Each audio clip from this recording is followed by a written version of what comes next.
Pada suatu hari kita diminta untuk menguji kode kita, bukan menguji fungsionalitasnya, tapi menguji apakah kita sudah benar membuat kode kita.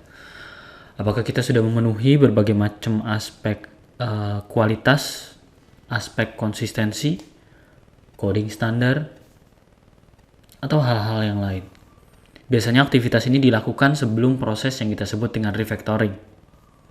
Dan aktivitas ini kita sebut dengan code analytics.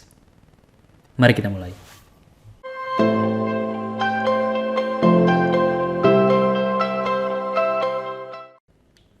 Visual Studio, entah itu Visual Studio versi community, versi profesional, ataupun versi enterprise, itu memiliki sebuah tools yang kita sebut dengan analyze.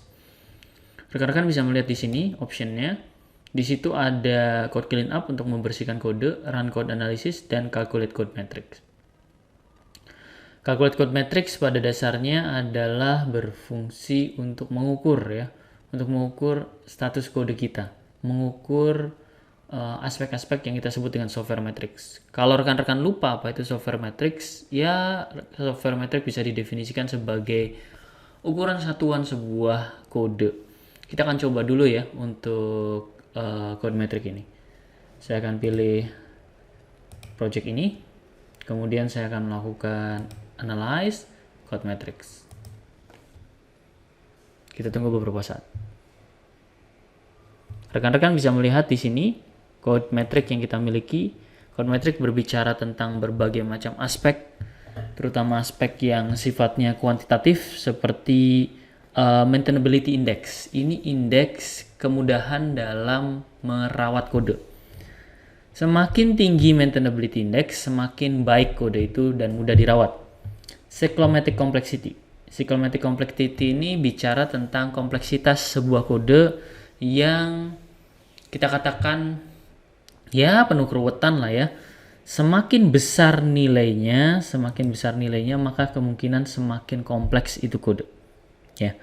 Kemudian ada deep inheritance, ini konsep object oriented. Semakin dalam inheritance-nya berarti semakin banyak inheritance yang dilakukan. Class coupling. Nah, class coupling ini apa? Class coupling ini bicara tentang keterikatan sebuah kode. Semakin tinggi class couplingnya, maka semakin tidak modular kode tersebut. Oke. Jadi di sini dilihat nih ASP.NET Core itu 69, artinya bagus nih kodenya. Semakin kecil itu semakin bagus. Oke.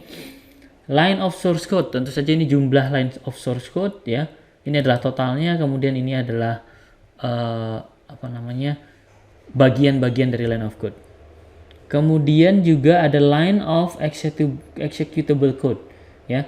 Ini adalah sebuah pendekatan mengenai baris-baris kode yang diukur untuk mengeksekusi sebuah kode. Semakin rendah itu semakin bagus, semakin ringan kodenya ya. Semakin ringan kodenya. Ya, itu. Rekan-rekan bisa melihat. Kalau teman-teman lupa bisa ngarahin kursornya ke sini, nanti kelihatan tuh. Higher value are better. Nah, itu ya. Lower value are better. Jadi seperti itu. Ya, kalau deep of inheritance makin sedikit inheritance-nya makin bagus. Oke. Jadi itu untuk code metric. Kita lihat satunya lagi ya. Satu hal lagi yang cukup penting selain mengukur code metric adalah melakukan analisis dan mungkin memberi rekomendasi. Visual Studio punya cara untuk melakukan itu dengan menggunakan .NET Analyzer. Jadi kita melakukan configure code analysis dulu, kemudian kita memilih projectnya. Di sini yakinkan Net Analyzer-nya ini aktif ya. Oke. Ini diusahakan aktif. Setelah sudah kita simpan dengan melakukan Ctrl S, lalu kita kembali lagi dan kita melakukan run code analysis di project kita. Sebenarnya juga bisa di solution, tapi kita akan bicara di project kita. Kita jalankan dulu dan kita tunggu beberapa saat. Nah, terus kita bisa melihat hasilnya di error list ya, rekan-rekan bisa melihat di sini. Di sini ada warning CS ya, ini terkait dengan warning dari sebuah kode dan hasil dari code analyzer itu berupa information. Di sini ada 288 informasi gitu ya. Secara sederhana ada dua kategori. Yang pertama terkait dengan pengkodean kita ditandai dengan IDE seperti ini. Jadi kalau kita klik nanti akan keluar rekomendasinya. Misalnya saya klik ini, maka dia akan keluar rekomendasinya seperti apa. Ya, seperti itu. Atau di sini ada juga yang merupakan CA. CA ini adalah hal yang mungkin rekan-rekan harus lakukan atau harus perbaiki karena terkait dengan pengaruh performa kode. Jadi kalau CA ini, CA singkatan dari Code Analytics, IDE rekan-rekan tahu singkatan dari apa. Jadi dia berfokus pada performance. Ya, jadi ini terkait dengan kualitas kode kita. Kalau yang tadi ini lebih terkait ke coding convention kita. Rekan-rekan bisa melihat kodenya, ya, bisa melihat kode dan yang lainnya sehingga teman-teman bisa tahu apa saja yang harus diperbaiki. Di sini juga ada rekomendasi bagaimana memperbaikinya. Nah, kalau kita udah punya seperti ini, yang biasa kita lakukan adalah melakukan Ctrl A, Ctrl C, Ctrl V, kita pindahkan ke DevOps, kita pindahkan ke Excel files untuk kita analisis, ya. Jadi kemungkinan yang itu yang kita lakukan. Problemnya hal ini nggak simpel tentu saja. Dan tampilannya pun kurang mencerminkan seberapa kualitas kode kita kalau kita bicara dari level code analytics, ya.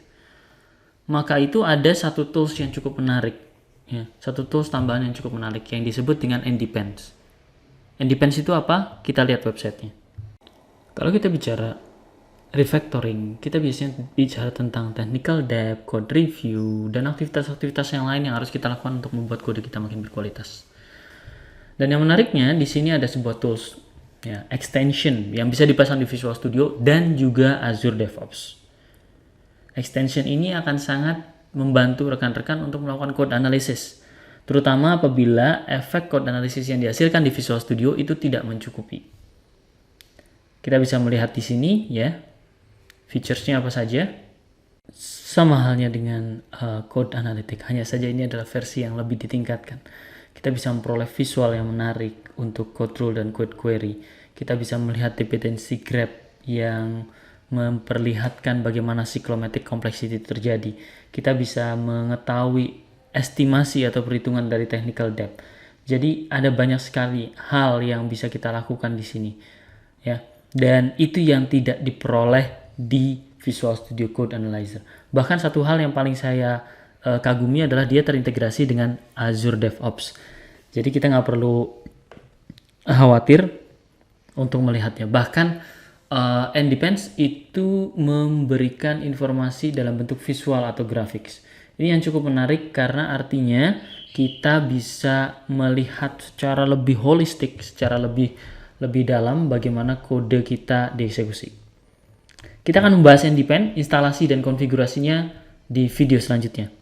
Untuk sementara, demikianlah perkenalan mengenai code analysis. Kita sudah belajar code metric, code analysis, dan yang lain. Sampai jumpa di video selanjutnya.